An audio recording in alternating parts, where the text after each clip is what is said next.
കൊല്ലം അച്ചൻകോവിലിൽ KSRTC ബസ്സിന് മുന്നിൽ കാട്ടാന. ചിറ്റാറിന് സമീപം ഇന്നലെയാണ് കാട്ടാന വഴിമുടക്കിയത്. ബസ്സിനടുത്തേക്ക് പാഞ്ഞെടുത്ത കാട്ടാന കൊമ്പുകൊണ്ട് കുത്തി.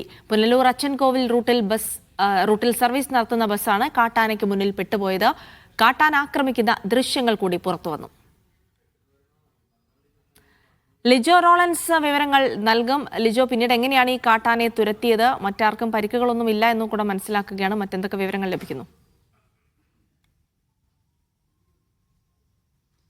ഇന്നലെ രാവിലെ ഏകദേശം 9 മണിയോടുകൂടെ പുനലൂരിൽ നിന്നും അച്ചൻകോവിലേക്ക് സർവീസ് നടത്തുകയായിരുന്ന കെ.എസ്.ആർ.ടി.സി ബസ്സിന് മുന്നിലേക്കാണ് ഈ കാട്ടുകൊമ്പൻ വന്നുപെട്ടത്. ഇത് സ്ഥിരമായി ആ ഒരു മേഖലയിലുള്ള ഒരു കാട്ടാന തന്നെയാണ്. പക്ഷേ ഇത്തരത്തിൽ ഈ വാഹനങ്ങൾക്ക് നേരെയൊന്നും ആക്രമണം മുൻപൊന്നും ഉണ്ടായിട്ടുണ്ടായിരുന്നില്ല. ഈ അച്ചൻകോവിൽ റൂട്ടിലേക്ക് സർവീസ് നടത്തുകയായിരുന്ന കെ.എസ്.ആർ.ടി.സി ബസ്സിന് മുന്നിലേക്ക് ഇത് വന്നപ്പോൾ സാധാരണഗതിയിൽ അത് കടന്നു പോകുന്ന സമയത്ത് ആന വശങ്ങളിലേക്ക് മാറി നിൽക്കുമായിരുന്നു. പക്ഷേ ഈ അടുത്തേക്ക് വരുന്നത് കണ്ടുകൊണ്ട് അവിടെ ആ വാഹനം കുറച്ച് ഭാഗം ഏകദേശം 100 മീറ്ററിലധികം പിന്നോട്ടെടുക്കുകയുണ്ടായി. പിന്നോട്ടെടുത്ത് അവിടെ ആ വാഹനം നിർത്തിയപ്പോൾ കാട്ടാന ഇവരുടെ അടുത്തേക്ക് വരികയും ആ ദൃശ്യങ്ങളിൽ കാണുന്നത് പോലെ തന്നെ ആ കൊമ്പ് ഉപയോഗിച്ചുകൊണ്ട് അതിൻ്റെ മുൻവശത്ത് ആ കെ.എസ്.ആർ.ടി.സി ബസ്സിൻ്റെ മുൻവശത്ത് ചെറുതായി ഒന്ന് കൊത്തുന്നുണ്ട്. പക്ഷേ കാര്യമായ പ്രശ്നങ്ങളൊന്നും ബസ്സിനൊന്നും സംഭവിച്ചിട്ടുണ്ടായിരുന്നില്ല. വീണ്ടും ആളുകൾ ബഹളം വെച്ചപ്പോൾ കാട്ടാന കുറച്ച് മുന്നിലേക്ക് പോയതിനു ശേഷം ഇടതുവശത്തേക്ക് മാറുകയും ആ സൈഡിലൂടെ ഒതുങ്ങുകയും ആ സമയത്താണ് ഈ കെ.എസ്.ആർ.ടി.സി ബസ് അതുവഴി കടന്നു പോവുകയും ചെയ്തത്.